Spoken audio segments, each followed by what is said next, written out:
Hey guys, Carl from Purple Moose Plays. Well, I did a thing. I managed to make it to this year's PAX Unplugged. And it was a really exciting thing for me to finally be able to do because this is the first convention that I've actually gotten to in nearly 30 years. With the last convention I went to actually being Origins at that same convention center in Philadelphia back in '95. As a young high school student who was falling in love with Magic the Gathering, running around looking for the next best CCG, finding things like Overpowered and Steve Jackson's Illuminati CCG, Dragon Dice, all these other kinds of things that I stumbled on way back in the day. Well, now I'm mostly out of the CCG world, but I was very excited to be able to go check out a new modern convention and see just what these board game conventions are all about. And more importantly, to be able to find new things and be able to show you new things on the channel and to finally meet up with some of the publishers that I've been communicating with through email and so on over the past few years for this channel. So this video is going to be a bit of an interesting one because for me as somebody who's finally getting back to a convention, this was my first year in a convention. So this convention was really more about me sort of relearning what conventions are for, trying to figure out the best way to sort of get around and mostly just exploring. Yes, I was looking to find new games. Yes, I was looking to connect with publishers and other people. Yes, I was definitely looking to play things, but ultimately by the end of the weekend, I'd only played like 4 games if you count some kid games that I played with my son on Sunday.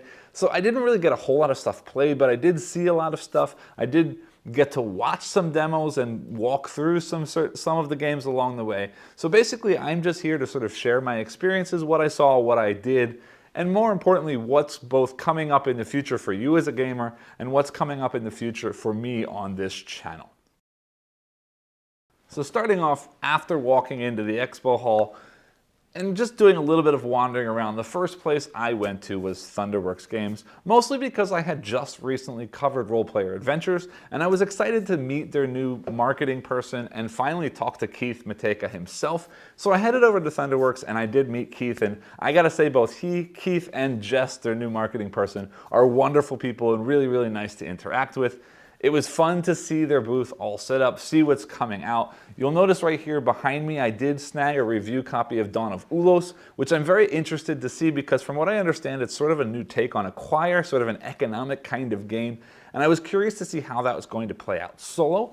So I was very glad to be able to grab one of those, and that will be coming to the channel soon. But more importantly, I sat down with Jess and was able to get a glimpse at their newest game that's coming to Kickstarter at the start of the new year, called Metro Runner. This is a sort of cyberpunk kind of themed game that sort of is like Lords of Waterdeep with a rondel and a sort of slide puzzle mixed in. And what that means is, like Lords of Waterdeep, each of the characters or each of the players is going to be collecting quests or goals along the way that you're going to need to collect resources in order to trade in to sort of finish those and get points and get other resources and so on. But rather than just being a standard worker placement game, I mentioned it's got a bit of a rondel. The board is sort of broken up into neighborhoods, and then in each of those neighborhoods, you're going to be collecting different kinds of resources, but the way that you're getting around is you're actually moving in a circle around the board from space to space, and each place you land on, you can either take the action of the space that you've landed on or the action of the neighborhood that you're in. And then one of the main actions you're going to be taking is this sort of hacking action that interacts with a 3x3 grid sliding puzzle in the middle of the board. And depending on the character you have and the abilities you have, you're going to be able to manipulate those pieces in different ways to sort of change the connection of that puzzle. Think about those old sort of water pipe kind of games where you're trying to connect one side to another by connecting all of the water pipes together. It's like that. Each puzzle is going to give you sort of a starting point and an end point. And throughout the game, you're going to be acquiring resources and using this hacking action to manipulate that 3x3 grid to connect those 2 points. And if you'll trigger that to also get rewards of some kind from that as well. And on the bottom of the board, there are 2 tracks. And you're sort of working up those tracks. One of the tracks is going to keep giving you resources, and one of the tracks is actually going to give you additional connection points in those slide puzzles that if you also connect those in addition to the normal connection, you'll get additional rewards from that card. And ultimately, those 2 tracks are also going to be what triggers the end of the game when you hit the end of one of those tracks. So it's this really interesting sort of rondel movement around a board, collecting resources to finish these quests, but then also working on this hack puzzle to try and get further rewards. And ultimately, those hack puzzles also sort of seed the board with more of the resources that you can then collect to then do more of the quest fulfillment and so on. Again, I didn't get a chance to play this, and I don't have any of my own pictures to show you because there was no game set up. She was just sort of showing me the components as we were walking through how the game plays. This game does have a solo AI in it, and I've been told that Thunderworks is basically from now on going to make sure that every game they put out has some kind of solo in it, which is very exciting for me. I've also been told that I should be able to get my hands on a preview copy of this for the campaign that's coming up, so hopefully I get it soon and I'm able to show you more of how this game plays on my channel, but I'm just going to say I'm very excited for this game. Next up, I made a stop to Kids Table Board Game and Burnt Island, sort of two hands of the same publisher, to check out sort of their new offerings that they had at the convention. There were sort of two main games that they were pushing right there on the floor, and the first one is called Layers. I didn't really get a chance to see much of it, but I saw some people playing it while I was there and did talk to their marketing guy Sean about the game. And basically this is kind of like Gamer's Battleship. So each player, it's a head-to-head two-player kind of game, and each player is going to design a dungeon, placing down traps and placing down monsters and placing down the treasure and the exit from the dungeon. And then you're trying to basically figure out the other player's dungeon and how you can walk your way through there, getting all of the treasures while avoiding the traps and the monsters and get out of the dungeon. And there are certain rules for placement, like each between you and the treasures, or between you and the exit, there can only be one trap and one monster to any location. Like, you should be able to get to every treasure or exit with not passing more than one treasure and one monster. So you can kind of logic your way through where things are based on the things that you're finding along the way. Again, I don't know the details of this, how the game actually plays out, but the concept is very interesting. The graphics of it, of course, Kids Table and Burnt Island both always make very beautiful games. It looks really cool, and to be able to have a sort of logical head-to-head battle game like Battleship, but that has more sort of gamer goodness in it, definitely excites me, and I'm very interested to find out more. The other game that they're putting out now is from Burnt Island side of things, and this is a sort of more heavy Euro, or at least middleweight Euro game, called How to Save a Planet. Again, I didn't get a chance to play this, but I did sit through the full rules teach while another group was starting a playthrough. And basically, the story in this one is there's an asteroid coming to collide with this planet that you've discovered that you're hoping to save from the asteroid, and you're basically working to figure out a way to get rid of or to protect the planet from the asteroid. And there are sort of three main things that could happen to do that. And one of them is to build a shield around the planet. One of them is to build a sort of laser system that will shoot the asteroid down. And ultimately the third one is to evacuate the planet if you can't do either of those two other things. And these three tracks are sort of going to be not just a timer for the game, but also how you end up scoring at the end of the game. So you're basically, as you're playing, putting your sort of faith in one of these three things, and then at the end of the game, whichever one gets triggered, or whichever one is at the end of the track, is going to be the one that scores the most. So if you have the most investment in that thing that succeeds, then you're going to score a ton of points on that, because that's the one that succeeded, and the ones that didn't make it all the way to the end of the track are going to score less points for each of those different types.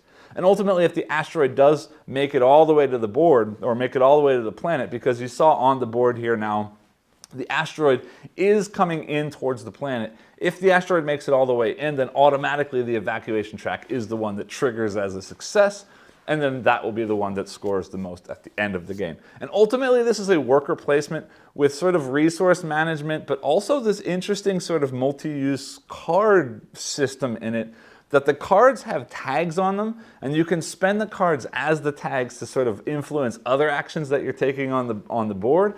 So you can also then play the cards as the action on the card.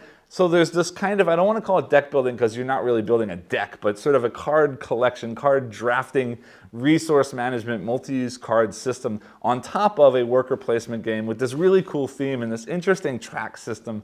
I'm very, very excited to see more of this one. Now, the last game I do want to talk about from Kids Table Board Game is a game called Diced Veggies. And the reason I want to talk about this one is because I brought my son to the convention on Sunday, and the first thing he did was run to the table and check out this game. Basically, it's a dice kind of drafting game where you roll a bunch of dice and sort of build this rectangle out of the dice. And then on your turn, you're supposed to be using this giant cleaver to actually chop off diced veggies, to chop off dice that you then place onto cards to match the conditions to then score those cards. And the real rules are that you chop off, I believe, a number of dice whose pips add up to 10 or less. But there's also a family version where you can just chop off 3 dice of any kind. But the interesting point was that my son really loved this idea of actually chopping these dice into pieces. And while he's only 4 years old and probably won't understand that sort of 10 pips or less part, the fact that every kids' table board game has this sort of family mode, he can absolutely understand cut off 3 dice and match colors on the scoring condition cards. And this physical sort of twist to a drafting of dice kind of game is something that's very fun for me. It's definitely something he's going to enjoy, and I can't wait to get this to the table and try it out with him. The next booth I want to talk about is Lucky Duck. This is not a company that I really had any specific thing that I was going to see while I was there, but I've stumbled upon a couple of things, and the first thing that I stumbled upon is a board game version of a video game called Terraria. And from what I understand from the guy at the table, Terraria is sort of this huge game that nobody really knows about. Like, everybody who's really into it is really into it. It's sold millions and millions of copies, but sort of lots of people have never heard of this game. And from my sort of explanation that I was given about the game is it's kind of like a 2D Minecraft in that you're building things and digging things and resource gathering and fighting off monsters and so on. But I've never heard about this game, and I've looked at it a little bit afterwards and it looks kind of interesting.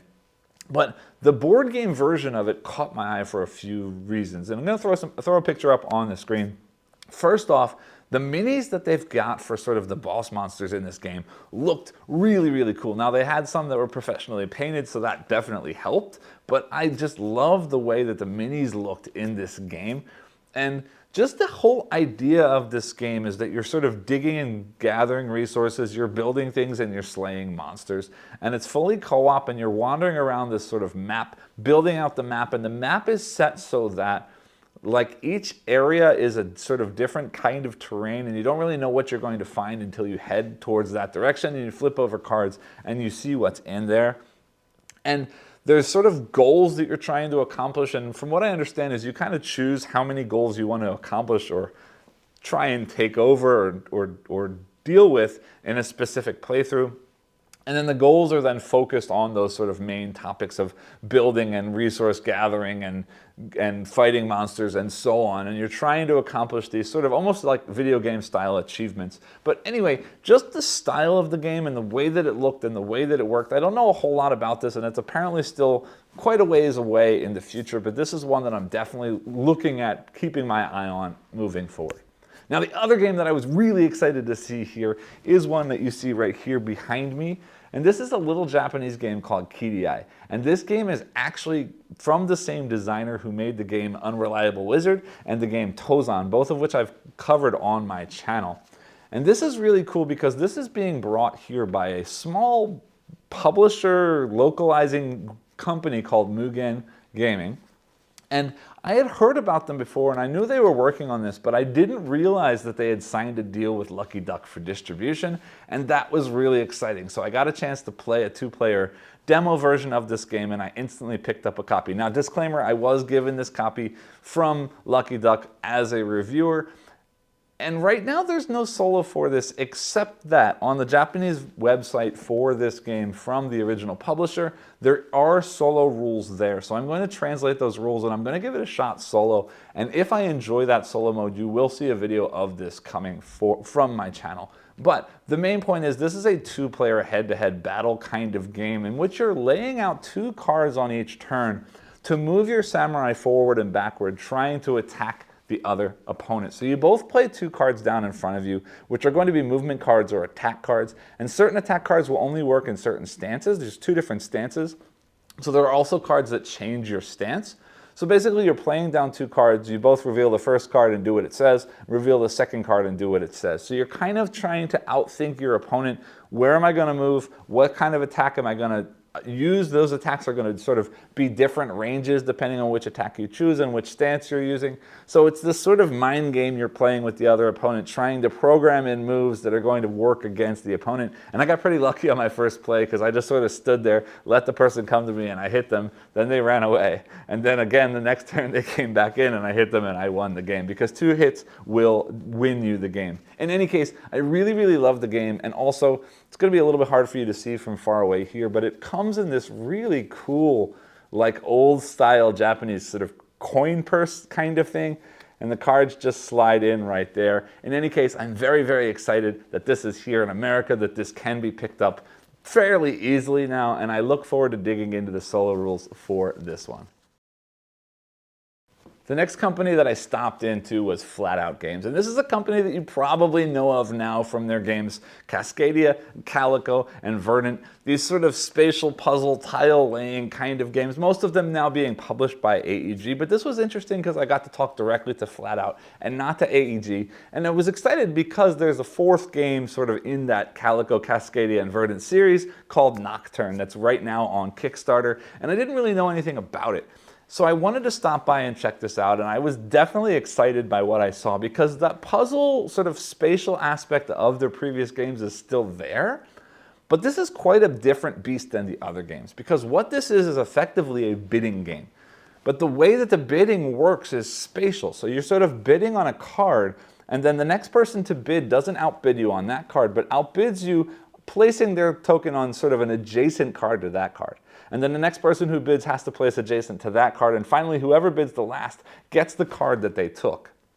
But then their token stays there on that location, because then later on in the game, there's further scoring potential that scores based on where the tokens remain at the end of the game. But then you've also got this card-based sort of scoring system that's based on set collection kind of a thing. And then the people who didn't win the bid can then choose to, if they want to, move their token onto sort of a main board. And the way that that works is their token then, in order of sort of highest number to lowest number later on, they're going to be able to take cards directly from that main board. So there's this sort of second level of bidding going on. I didn't really get a chance to play this, but just from what I saw, it looks really interesting. And nobody there was able to tell me how the solo mode works yet, because it's still sort of in progress, but there will be a solo mode for this game. And the fact that it's a sort of spatial puzzler bidding game, I'm very curious to see how this works solo, so I absolutely will be following this to learn more. The other thing that I found there was a role-playing game that is currently in development. It's not anywhere near completion yet, but it's this not just role-playing game, but role-playing system. And when I say role-playing, I mean like tabletop role-playing system.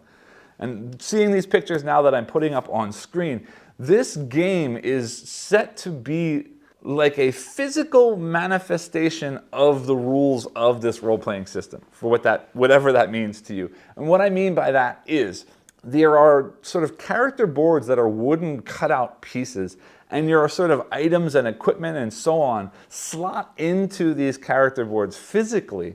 And they've designed it in such a way that, say, for example, specific items have different kind of end shapes and how they fit into these sort of boards.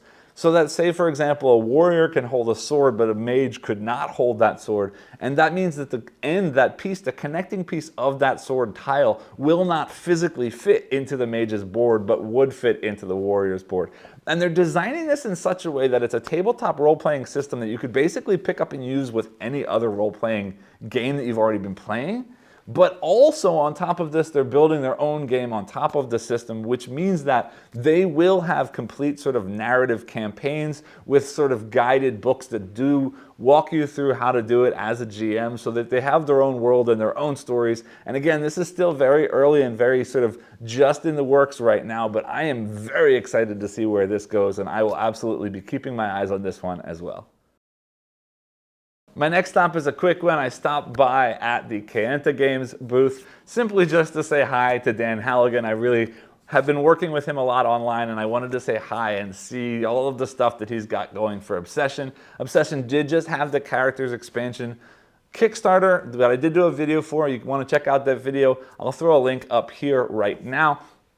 But I really enjoyed what the characters expansion was bringing, and another reason I stopped in at the booth is because I know that With the characters expansion, he also kickstarted a set of metal coins, and he said that he was going to have them at the convention. So I wanted to stop in and see them, and I did, and wow.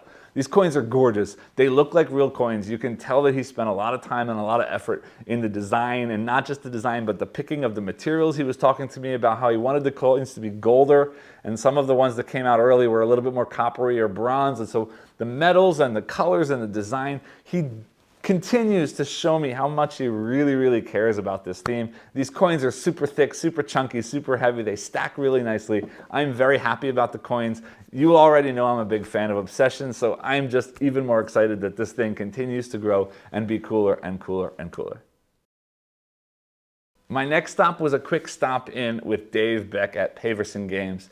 This is the company that just finished bringing you Distilled, and they're already working on their next game, this sort of mid to heavy, crunchy Euro game called Luthier. And I was really excited to check this one out because I love the style of game that it is. It's a worker placement, kind of heavier style game, but also the theming is that you are a family of luthiers who are people that make instruments for sort of famous musicians back in the day. Think Beethoven, think all of these other famous composers and musicians. This game, I wanted to know more, so I stopped in and I checked it out. I didn't get a chance to play the game or really even demo, but I did get a walkthrough of what the game looks like, and then Dave himself came over and walked me through how the solo mode plays, and I have to say I am extremely excited for this one. It's really cool area control, card-based sort of semi-multi-use cards, but you're sort of getting things into your workshop, building things in your workshop, and then based on the things that you're building, your instruments get used in the orchestra, and if you're sort of fighting over for position in the orchestra, which kind of becomes like an area majority game, who gets first chair, and at the end, sort of whoever has the most first chairs or the most sort of meaning in that orchestra scores more points for that as well. The core mechanisms in this sound like a lot of fun, and then he flipped the board over and showed me how the AI works, and the AI really does look like it's going to be a real opponent that's doing real things that you're competing against, but it's not going to be hard to run. There's a very nice sort of deck that dictates what the AI is going to do and how it's sort of blocking you and interfering with you. Yes, it breaks the rules a little bit in some ways, but not in any ways that it makes it like cheating, at least from what I can tell from the quick overview that I had. I should be potentially getting a chance to preview this game, which has me really excited because I can't wait to share more about this game on my channel with all of you. Next one, again, I feel a little guilty that I keep saying I stopped in quickly at these places and didn't demo the game and didn't play anything. But again, as this was my first convention back in a long time and I really was just exploring the world around me, I didn't have a ton of chance to play stuff, but I stopped in with Kinson Key Games to check out Galactic Cruise. This game looks really, really cool, especially now that it's got this Ian O'Toole artwork slowly being added in more and more to the game as he finishes all of the pieces in this game. But basically, this is a sort of mid to really more likely heavyweight Euro game where you're basically building this sort of interstellar cruise company, this interstellar sort of vacation company where you're trying to get people to go out into space for a variety of different reasons and trying to get your customers in and building out your spaceships and building out sort of your company and what they're able to do. And again, I didn't get to see much of how this plays. I did watch a quick overview sort of over people's shoulders, and I ended up running into a friend of mine while it was happening, so I didn't get a ton of information except that this game looks really cool. It gives me vibes of sort of Lacerda style Euro play, especially with that Ian O'Toole artwork. And I am definitely going to check this one out more. Again, this is another one I hope to preview on the channel, and I will definitely be sharing more about this one as I learn more. Now, the last booth I do want to talk sort of more in-depth about, and not really all that in-depth about, but more focused on the booth is Slugfest Games. I met up with Mike from the One Stop Co-op Shop, who's a huge fan of the sort of Slugfest Red Dragon Inn universe. Big fan of the co-op deck builder Battle for Greyport, has been really, really loving Tales from the Red Dragon Inn, which is their sort of adventure style game. And because of their original game, just base Red Dragon Inn is this sort of take that weird party style card game, and it never really caught my attention. The original artwork for the game didn't really catch my eye. I never really paid attention to this company, but because I met up with Mike and he brought me to the booth and sort of pushed me a little to look a little bit better. Let me say first off, the artwork is getting way much better, but more importantly, I had a sit down Unfortunately, it was the end of the day, so I didn't actually get to play because they were just about to close, but they walked me through Tales from the Red Dragon Inn and how it works. And I have to say that I definitely need to look more into this, and I'm definitely going to do what I can to try this game out, because this looks like a really fun adventure game. It's got really unique sort of character abilities and how they interact with each other, and not only that, but based on their abilities, how they actually interact with the game. They all have sort of slightly different mechanisms about how they work in the world. And then not only that, the scenarios themselves are very sort of humorous, tongue-in-cheek, silly stuff with a lot of sort of different changing interactive kinds of things in the game. Again, I haven't had a chance to try this, and I don't have all of those little details written down right now in front of me, but I just wanted to say that I'm very excited now to try this out, and I definitely thank Mike for pushing me to go check out this company.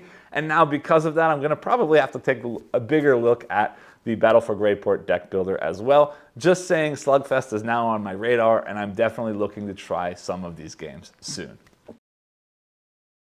Now, very quickly, just a few more booths that I did stop in. Mostly, this is just fun, quick things that I had to look at, or games that I might have coming up on the channel. I just want to run you through a few more of the booths. Incredible Dream is a company that I'm very, very interested in watching pretty heavily right now. They just put out Kinfire Chronicles, the big adventure narrative story game recently, but just more recently, they're starting to put out this game called Kinfire Delve. It's a card-based sort of delving, exploring kind of game where you're trying to sort of survive until you get to a boss and then ultimately beat the boss. I'm having quite a bit of fun with this. There will be a video coming soon of this on my channel, but I did stop in quickly just to see there is another box of this coming probably next spring-ish, and then a third box later at the end of the year next year that introduces more characters to this game. This is a solo co-op game, and in this box there are 2 characters, so it plays up to 2 players. But with further boxes, you get different kinds of characters that switch up the gameplay, different kinds of bosses, different kinds of cards that you're interacting with while you're playing. And then also, because you do have more of the characters, you can also play with more players in the game. So I'm very excited to play more of this, and then also to play more of the new characters and the new worlds as they come out. Next, continuing on this shelf, I made a quick stop into PostCurious. I recently just did the preview video for Morrison Game Factory, which they just had on crowdfunding. And then after that, I actually managed to pick up and trade one of their other games called Adrift, which I also really enjoyed. I don't have a video for that one, but I will talk a little bit about it because I do have another video. I picked this one up from them. This is a review copy. I want to put that out there, but Light in the Mist, I've started playing it. This one already is blowing me away. There will be a video for this coming very shortly, and probably in that video I'll also talk a little bit about Adrift since I didn't do a video for that. But I just want to say that PostCurious right now is very quickly becoming one of my favorite sort of escape room in a box, puzzle box kinds of companies, because not only are they really cool puzzles with some really interesting things that you have to do or figure out. The puzzles work very differently than a lot of games I've played, but on top of that, most of them have these really cool narrative experience tied in with them. I am very excited to play through more of this and try out more of their games. Next, I took a quick stop in at NorthStar Games, mostly because I'm very, very excited right now. I'm playing Isla and Something Shiny, and I'm super, super happy that this finally made it to the American shores outside of the original Kickstarter campaign, because it's one that I've been really, really, really wanting to play, and now NorthStar has brought it here. I picked up a copy in a trade, and I'm loving every minute of it. There will be a video coming soon, but while I was there, I also spoke to them about their new upcoming game, Nature, which is basically sort of connected or continuation of what they've done before with Evolution and Oceans. Now, Nature is sort of the same kind of system where you're growing or creating a creature that lives in the world, but basically what they're doing here is cleaning things up, streamlining things, and then taking all of the different sort of components of previous games and how they worked and the different sort of interlocking mechanisms and splitting them all off into little modules. So basically every time you play this game, you can say, I want aggressive creatures, I'm including that predator module, or I want this more challenging module that's like a drought, so there's less food resources being made, and there's all these different sort of modules that sort of interlock and slot into each other, and you can kind of create the experience you want to play.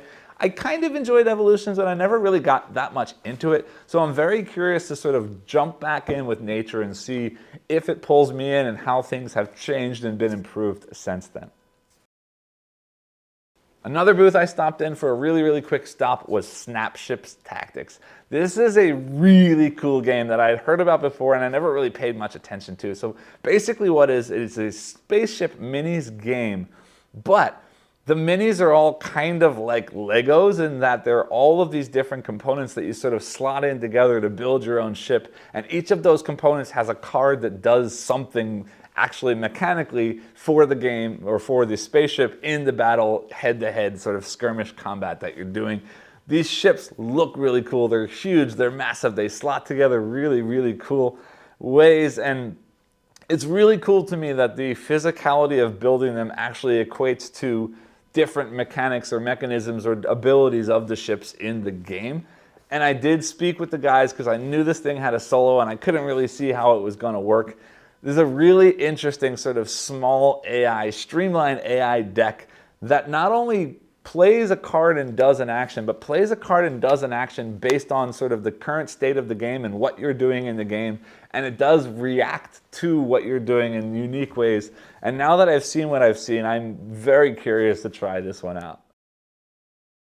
And then finally, the last booth I do want to quickly talk about is a booth from a company called Kess. This is a new company that I hadn't really heard about, but I know that Mike from the One Stop Co-op Shop designed a Mega Man game with Peter, and this game for me, I play tested it quite a bit online, and I really have been dying to try and finally play the last sort of published version of it, but unfortunately the publisher that it was originally made with sort of dissipated and the game never sort of saw the light of day. But now Kess has picked it up and they are putting it out, and I am really hopeful that I can get my hands on a copy and give this one a shot. It's a sort of co-op dice-based team, I don't know, solving goals, beating enemies, and playing through Mega Man levels as you're powering up, just like you did in old school Mega Man. I had a lot of fun with it in the play test, and I really hope to play it more and eventually bring a video to the channel so all of you can see what this game is. But at the same time, while I was there, I got a quick look, not really anything detailed,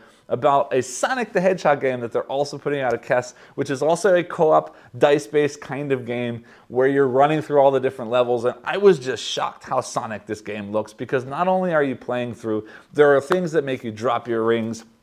There are spaces where you collect these sort of Chaos Emeralds, but then more than that, there are actually places, remembering you used to jump through the ring and get warped to that weird sort of spinny ball puzzle where you had to like go around things and rotate. They've got those side missions and they've got unlockables for getting the Chaos Emeralds and all of this other stuff. I can't wait to find out more about this because just thematically, I am very excited about this game. So that's basically about it for what I explored while I was there. I did get a couple of games played, but nothing all that new. The only real game that I did get played that was new is Crash Octopus. This is a game from Iten. It's a dexterity game from Japan where there's this sort of giant octopus on the board with a bunch of different treasures thrown all over the place, and you have a little boat and you're using a little flag to try and flick treasures to hit your boat, and if they hit the boat, you can load them on, and if you get one of each treasure before the end of the game, then you are the winner. But at the same time, other people can be hitting things and knocking things off of your boat that you have to collect again. The octopus attacks, which things get dropped off, or the dice gets dropped on top of the octopus and bounces off and potentially hits you. And so it's this sort of dexterity game where you're trying to collect things without losing the things that you've collected, and it's a whole lot of fun. I really enjoy dexterity games anyway, but the way that this one worked was really fun, and I definitely regret not backing it on Kickstarter, I regret not picking it up last summer in Japan, and I definitely have to make it a point to try and grab one next time I am in Japan, or maybe if I can pick one up in trade or something else here. Otherwise, the only things I played were I brought my own copy of a Japanese race game called The Bremens that I really love and hadn't got a chance to play in a long time. And I was very happy to finally get to play that again. I'll throw a picture up here so you can see, but this is a really cool card-based racing game where your pieces stack on top and you can actually do a bit of take that to sort of block other people's pieces or ride on the back of other people's pieces and let them carry you towards the end. But it's all sort of action selection, simultaneous action selection, where you're all playing cards down to decide how far you're going, and then you assign an animal that goes that far, but you can only play an animal once before you've played them all, and then you get your animals back and play them again. And when you're playing the number cards face down, whoever ends up with the highest number doesn't get to move their own animal, but instead moves a chicken piece, and that chicken piece can effectively block spaces from things landing on them, and also if the chicken's on top of you, you can't move. So there's quite a bit of take that, but there's this sort of read the table bluffing, simultaneous hidden action selection kind of thing going on. Anyway, this is a race game that I really love. It's out of print now. I really wish somebody could pick it up and bring it to America. If anybody's looking for a cool race game, I can sort of maybe connect you to the original publisher, but anyway, I really love this game. The only other things I played, I said my son came with me on Sunday. I played Monza Racing from Hava with him. Really, really, really loved that one, and he did as well.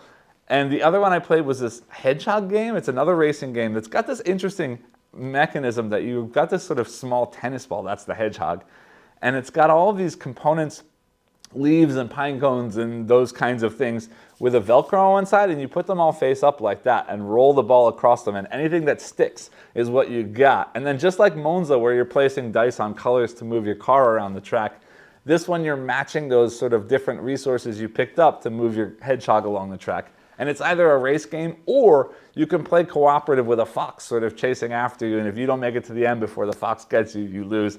Anyway, they're both kids games, but they're both really fun, unique racing games, and I had a lot of fun playing with him.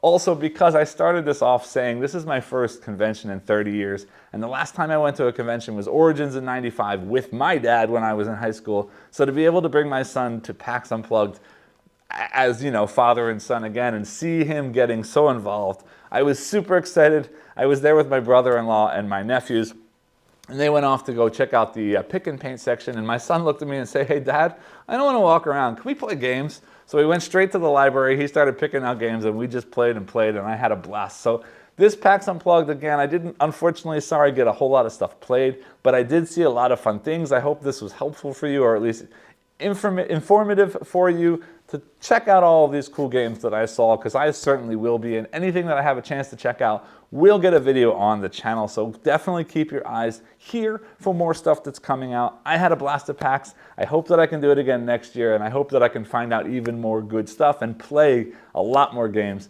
next year. Thanks a lot for watching this video. I'll see you all next time. Thanks.